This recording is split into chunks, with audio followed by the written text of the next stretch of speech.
ये कहानी है रामपुर नामक एक गांव की। उस गांव में लोगों में अक्सर एक ही चर्चा हुआ करता था कि उस गांव के नज़दीक के जंगल में कोई भूत रहता है। आपस में अक्सर लोग उसी भूत के बारे में बात करते थे, लेकिन वहीं से अलग एक रामू था जो उस भूत के अलावा अपनी गरीबी से परेशान रहता। एक दिन उसकी बीवी कहती है, क्या करूं, आप कुछ पकाने करने के लिए लेकर आते नहीं, घर में कोई पैसा नहीं है, बताइए हम क्या खाएंगे। कभी कभी तो मुझे ऐसा लगता है कि मैं उस जंगल में चले जाऊं और भूत मुझे खा ले। कम से कम ये रोज़ रोज़ के झगड़े से तो बच जाऊंगी। खाने को भी कुछ तुम लेके आते नहीं हो। बेचारा रामू चुपचाप सुनता रहता है। अगली सुबह रामू जब अपने काम के लिए अपने खेत पर जाता है और रास्ते में सोचता है क्यों ना मैं अपना खेत ही बेच दूं, क्योंकि इसे देखकर मुझ पे कुछ पैसे आ जाएंगे। वहाँ एक आदमी आता है और रामू से कहता है, अरे रामू, कहाँ से आ रहे हो? मैं देख रहा हूँ तुम बड़े परेशान हो। हाँ धनिया भैया, मैं चाहता हूँ कि मैं अपना खेत बेच दूँ। क्या हुआ रामू, तुम अपना खेत क्यों बेच रहे हो? तुमने तो अभी अभी खरीदा है और तुम चाहते हो कि मैं अपना खेत बेच दूँ। तुम ऐसा क्यों कर रहे हो?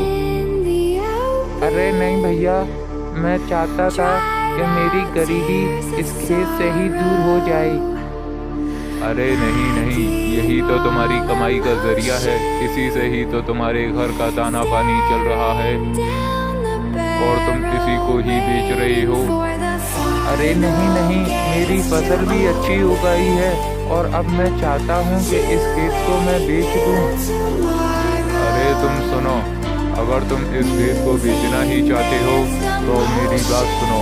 तुम जाके दुर्जन के पास जाकर अपना खेत गिरवी रख दो और जब तुम्हें ज़रूरत हो अपने खेत को लेने की, तब तुम पैसे देकर उस खेत को ले सकते हो।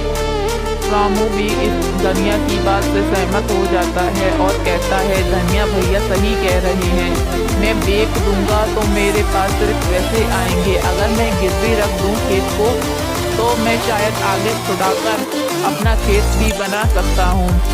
धनिया वो फौरन ही दुर्जन के पास जाने का फैसला करता है और वो वहाँ से दुर्जन के पास पहुँच जाता है।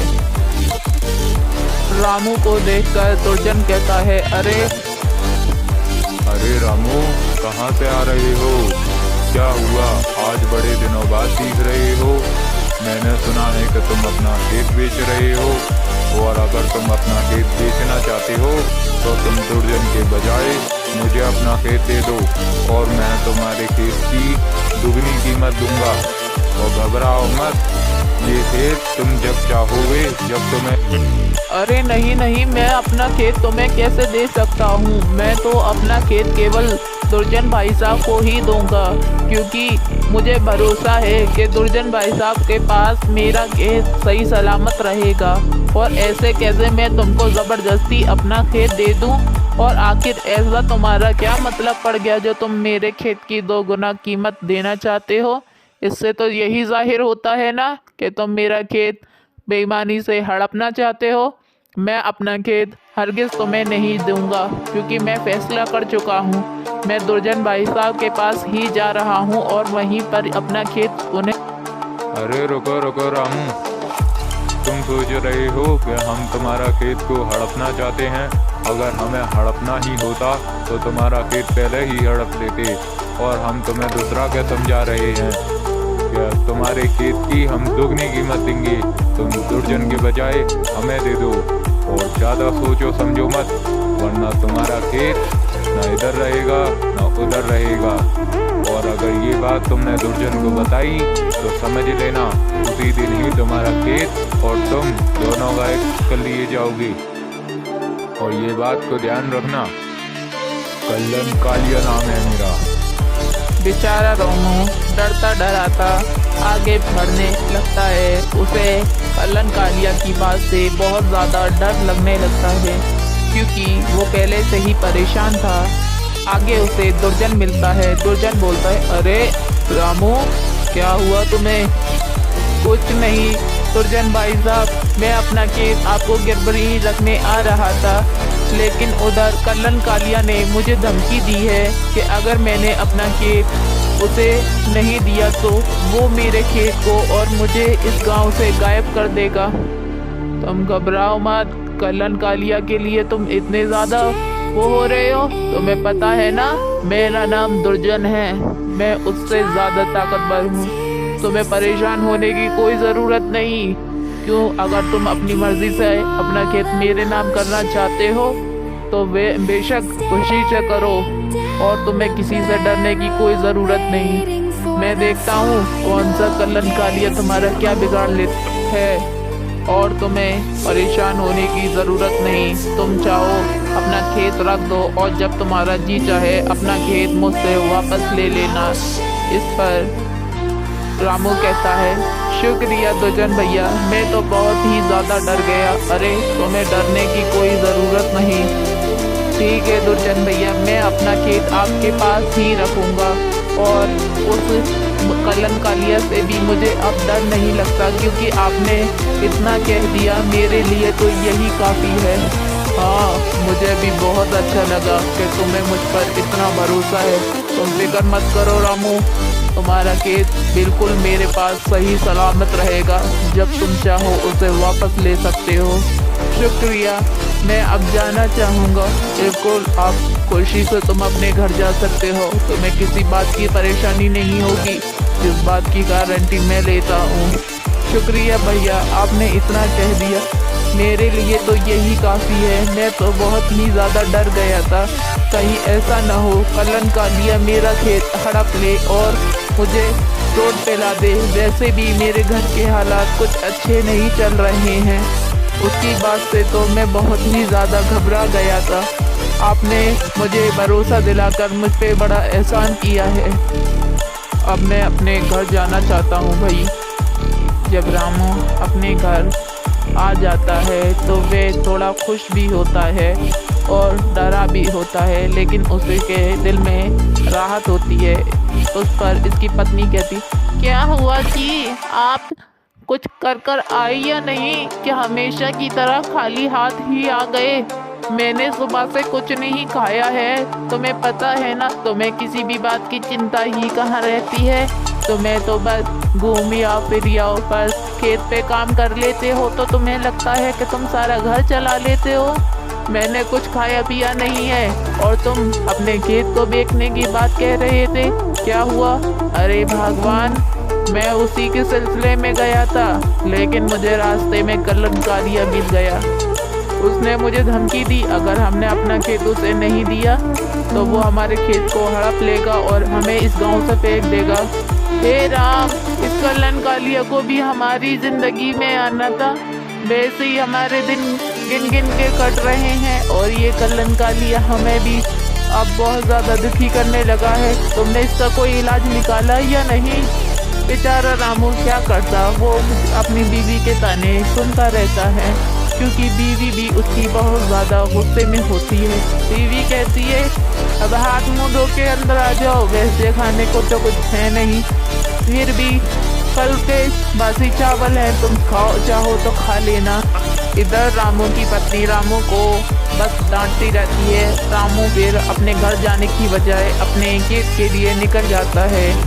वो रास्ते में सोचता है, मैंने क्या क्या नहीं सोचा था। मैंने सोचा था इस बार फसल अच्छी हो जाएगी तो मेरा भी घर का खर्चा चल जाएगा। जब वो अपने खेत पर आता है तो कहता है, हे भगवान, मेरी फसल भी अच्छी हुई थी, लेकिन ना जाने क्यों लोगों को मेरी फसल अच्छी नहीं लग रही। मेरे पूर्वजों की ज़मीन पर मैं ये खेती करते आ रहा हूँ, लेकिन अब ये वक्त आ गया कि मुझे गिरवी रखनी पड़ रही है। बेचारा रामू थक हार कर जंगल के रास्ते निकल जाता है। वो बहुत परेशान होता है और मन ही मन सोचता रहता है, क्या दिन कट रहे हैं मेरे। जब वो घने जंगल में आ जाता है तब रात हो जाती है। बेचारा भूख प्यास से चल रहा था, क्योंकि रामू बहुत ज़्यादा परेशान था। उसे आगे के खतरे के बारे में अंदाज़ा नहीं था। जब रामू एक जगह पर पहुंचता है तो वो वहां पर कुछ देखता है, कुछ आवाज़ें महसूस होती हैं उसको। उसे समझ नहीं आ रहा था ये आवाज़ें अजीब सी कहाँ से आ रही हैं। किसी की हंसने की आवाज़ें थी। रामू को वो हंसी की आवाज़ें साफ साफ सुनाई दे रही थीं, पर उसे बहुत ज़्यादा डर लगने लगता है। हे भगवान, अब ये क्या फजीता पड़ गया। सुबह से क्या सबकी कम थी जो ये मैं जंगल में आ गया, और अब ये जाने कहाँ से इतनी आवाज़ें आ रही हैं। कहीं ये वही तो नहीं जिसके बारे में सारा गांव बात करता है। कहीं ये वही भूत तो नहीं, कहीं ये भूत की आवाज़ें तो नहीं आ रही। बेचारा डरते डरते अपना रास्ता पार करने लगता है। उसे बहुत ज़्यादा घबराहट हो रही थी, क्योंकि अक्सर उसने लोगों के मुंह से उस जंगल के बारे में सुना था। अचानक उसके सामने एक भूत आ जाता है। वो भूत रामू से कहता है, रामू तुम यहाँ कैसे आए हो? अब मैं तुम्हें खा जाऊंगा। बेचारे रामू की तो जैसे डर से जान ही निकल जाती है, लेकिन पल भर में भूत रामू को भी भूत बना देता है। रामू कहता है, अरे ये तुमने क्या किया? वैसे भी मैं बहुत ज़्यादा परेशान था, तुमने मुझे भूत बना दिया। भूत कहता है, मैं वैसे भी जंगल में हमेशा अकेला फिरता रहता हूँ, अब तुम मेरे साथ ही यहीं इस जंगल में रहोगे। रामू अकेला रोने लगता है और कहता है, इसने ये क्या किया? मैंने इसका क्या बिगाड़ा था जो इसने मेरी ऐसी हालत कर दी? अब मैं कहाँ जाऊँगा? अपने घर भी नहीं जा सकता। मेरा अब क्या होगा? रामू की भूत बनने की खबर सारे गांव में फैल चुकी थी।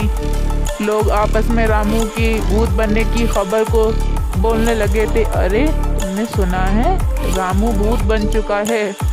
हाँ हाँ, मैंने भी सुना है। और मैंने क्या, अब तो सारे गांव वालों को पता चल चुकी है कि रामू एक भूत में बदल गया है। धनिया बोलता है, पता है सेठ जी, बेचारा रामू बहुत ज़्यादा परेशान था। वो आज सुबह ही मेरे पास आया था और कह रहा था कि मेरा खेत गिरवी रख लो।